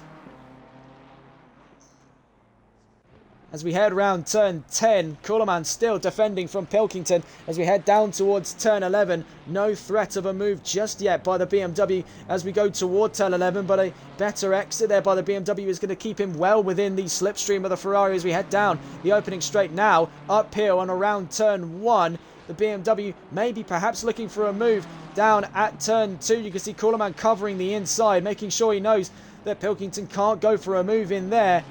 And a mimicry of last lap's move. See Pilkington conserving that momentum, now keeping the pressure on Kuhlmann as we exit turn 3 towards turn 4. Dennis Kuhlmann having to defend vehemently now against Marcus Pilkington. More dust out of turn 4 is going to line the BMW up for another move. He's actually further away than he was last lap, so no threat of a move there at turn 5. And now as we get up the hill, both of them getting a solid exit, but the better of the two was that of Kuhlmann as we head up towards turn 6. White flag shown for a slow car ahead up the Rahal straight. And that is, I believe, the number 12, Ben Price, up the field as well. This is the view from on board the Ferrari of Dennis Kuhlmann as he heads down the corkscrew. And the 57 car out in front, that's Oliver Barton that had a bit of trouble there. And these two narrowly avoiding Barton's spun out car, the 57, on the run out of turn 9 and 10. You can see they're almost neck and neck at turn 12. Kuhlmann moving to the inside to defend from Pilkington, but that may have just compromised his run down towards turn 1 and 2. You can see they're still at it. They're still battling up towards turn 1, with Pilkington now looking to go around the outside at the Andretti hairpin. He's tried it for the inside over several laps now. He's going to have a look at an alternative view of things. Actually swings it back round to conserve more momentum, runs it deep but holds his line. Now towards turn 3, almost staring down into the cockpit of that Ferrari. 35 seconds to go of this race, and currently our attention is focused on the battle for P6. You can barely turn away from it. Let's, as a matter of fact, get a view of what's going on very briefly in that front row as Adam Saunders starts his final lap. Then back towards the battle between Kuhlmann and Pilkington. As we exit turn 6, Pilkington getting a bit of a rough run of things. He's going to scrub a lot of time and lose out to Kuhlmann as we enter the final lap of racing.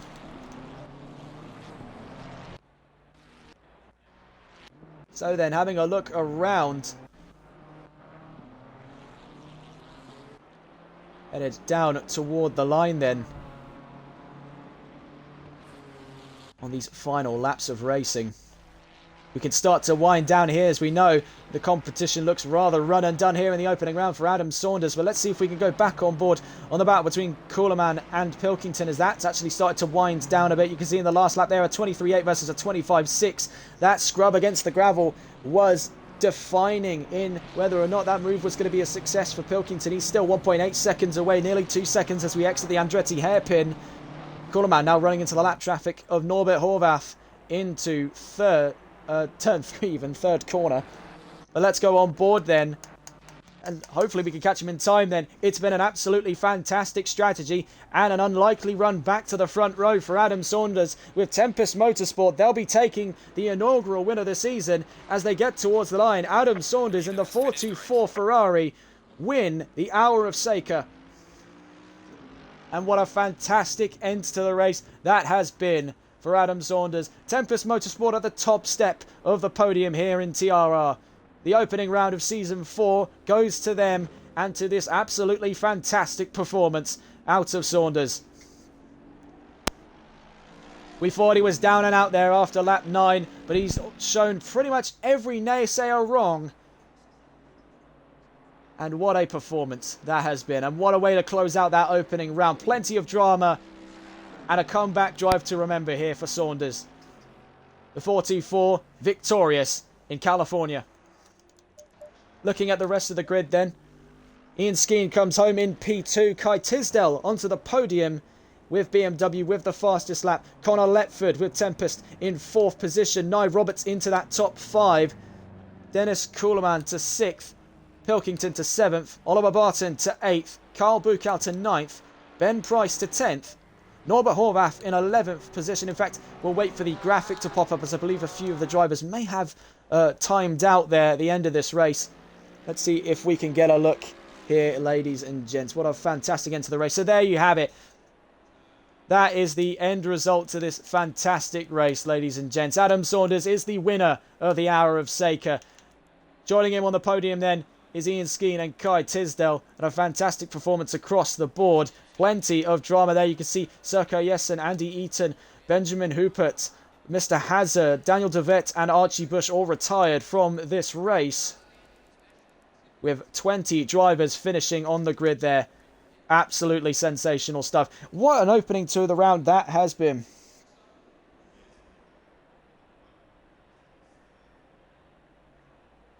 Well, normally we'd have a little section where we'd have a little discussion. Obviously, as I'm the only commentator here tonight, and that's of no fault to our Cookie 14. He's got other things to deal with this weekend, so it'll just be me all weekend up until I believe the Tier 1 race on Sunday.